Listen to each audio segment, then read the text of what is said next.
సేవ చేసేవాళ్ళం మనం ఆందోళనకు ఎందుకు లోనవుతున్నాం? ఎన్నికలనేసరికి ఎందుకు ఆందోళన పడుతున్నాం? ఎందుకు ఆవేశాలకు లోనవుతున్నాం? ఎందుకు ముఠాలు కొడుతున్నాం? వారి కోసం ప్రచారానికి ఊళ్ళన్నీ ఎందుకు జరుగుతున్నాం? మాటం లేకుండా ఎవరి గుండెలు చీల్చి ఒక్కసారి ఆలోచన చేసుకుందాం. హనుమంతుడు గుండెలు చీలిస్తే సీతారామచంద్రుడు కనపడ్డారు. మన గుండె చీలిస్తే ఏం కనపడుతుందో చూసుకుందాం. అప్పుడే సుఖంగా ఆనందంగా ఉంటాం. నిజమే, ఇంత పోటీ పడుతున్నాం, నేను దేన్ని వద్దని చెప్పను. ఇంత పోటీ పడుతున్నాం, పడండి, ఇన్ని లక్షలు ఖర్చు పెట్టండి, నిజంగా మనం ఆనందంగా ఉన్నావా? ఎందుకు వస్తుందండి? కానీ అందరూ కూడా ఈ నీతి వాక్యాల కోసం ఎందుకంత కూర్చున్నారండి అంటే, పైపైన మన మనస్సు రాగద్వేషాలకు లోనవుతున్నా సరే అంతర్గతంగా మనస్సు లోపల అంతరంగం శాంతిని కోరుతోంది. ఖచ్చితంగా అది మనం అంగీకరించాల్సిన విషయం. అది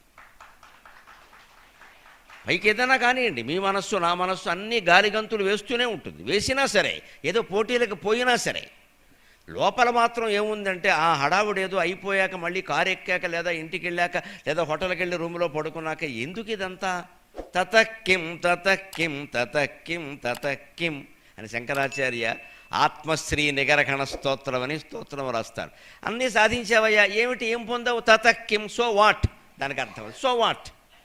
లబ్ధా విద్యా రాజమాన్య తతక్కిం, భుక్తానారీ సుందరాంగి తతక్కిం, ప్రాప్తా సంపత్ ప్రాభవాఢ్య తతక్కిం, ఏన స్వాత్మా నైవ సాక్షాత్కృతో భూత్ అంటారు స్తోత్రంలో.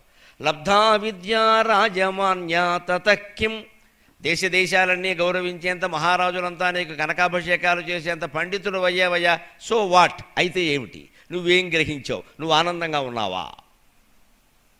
అంచేది మేము పండితులమని పిలువబడుతున్న మేము కూడా ఆలోచించుకోవాల్సిందే లోపలికి. మా పాండిత్యం మాకు ఆనందం కలిగించినప్పుడు మిమ్మల్ని ఎవరినో ఆనందింపజేసి డబ్బులు సంపాదించుకోవడానికో గౌరవాలు పెంపొందించుకోవడానికో ఉపయోగపడితే దాని ప్రయోజనం లేనట్టే లెక్క. మళ్ళీ మాలోనూ ఈర్ష్యాద్వేషాలు గొడవలు ఉంటే దేనికి ఇదంతా? అంచేది మాకు గుణపాఠమే ఇది. తతక్కిం, సో వాట్? అయితే ఏమిటి? ఇంకో మాట, భుక్తానారీ సుందరాంగి తతక్కిం, పెళ్లి చేసుకున్నాం, అనేక భోగాలు అనుభవించాం, పిల్లల్ని కన్నాం, ఇంటి మీద ఇల్లు కట్టాం. షోకు చెప్పుకోవాలి. మనం అనుభవిస్తున్నది తక్కువ, చెప్పుకోవడం కోసం చూస్తున్నది ఎక్కువ. అందుకోసం మనం పోటీలు పడుతున్నాం. లోపలికి ఆలోచించుకుంటే తెలుస్తుంది.